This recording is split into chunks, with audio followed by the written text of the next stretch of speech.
Peggy 16.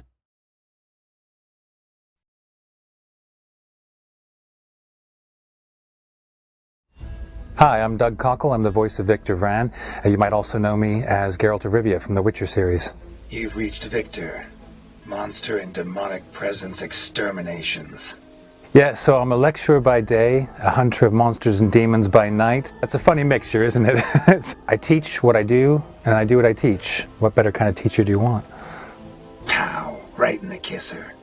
I like the reluctant heroes anyways. They're kind of what I tend to get cast as. He's got demon powers, but he doesn't want to use them inappropriately. He wants to use them in a constructive way, in a good way. And the world as well. It's got that gothic punk feel to it, which is always really cool.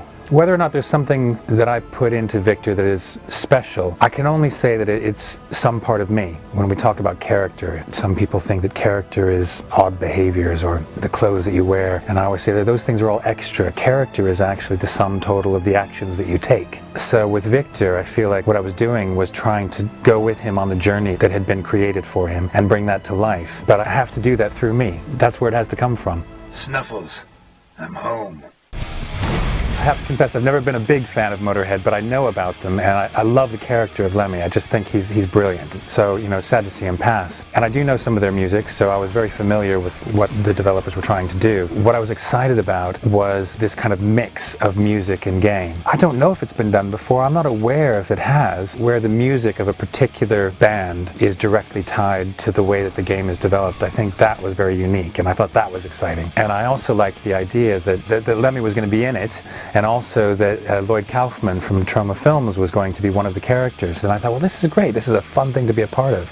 Do I have a favorite Motorhead track? I have to say Ace of Spades, partly because it's one of the few ones I know, but actually because I really like it. I do actually really like that song.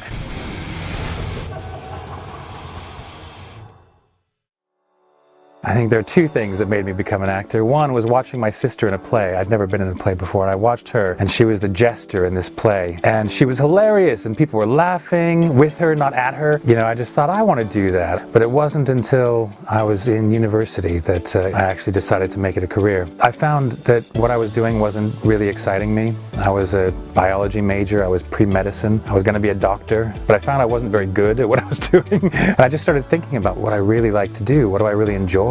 I just kind of decided that, yeah, this was the path that I more saw myself going down. Right? Have I always wanted to be a voiceover artist? No. The idea of voiceover acting was never even a thought in my head. I'm sure it should have been, but it wasn't. I was thinking stage, film, television, maybe radio plays or something like that. I just went in, did this audition, and then I got the role. That was my introduction to this whole world. And from there, it just kind of evolved. You know, I kept working with, in particular, outsourced media, and then that developed into other companies and other games. Once it reared its ugly head, it was a nice ugly head to see, and it was great fun, and it was a world I really enjoyed, and I still enjoy very much because I get to play all these wonderful characters in these fantastic worlds. It's just a nice thing to be a part of. It's really great fun. Oh, what advice would I give to aspiring voice actors? My personal opinion is you should have some basic acting classes. It helps you understand, if nothing else, the process, and also how a director might speak with you in the studio, so that if they start talking about actors' processes to help you get into character, then you're at least on board. I think it's a hard business to get into, so the more training and the more experience you have as an actor, the more likely you are to actually catch the eye of someone who is looking for a new actor to do things.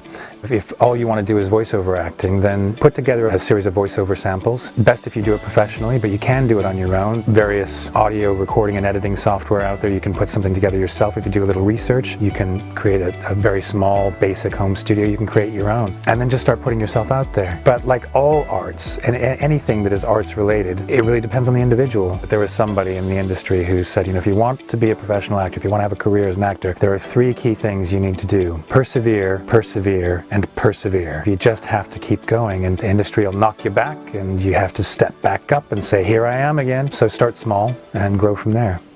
I'm Doug Cockle. Thanks for watching. And don't forget to play Victor Vran.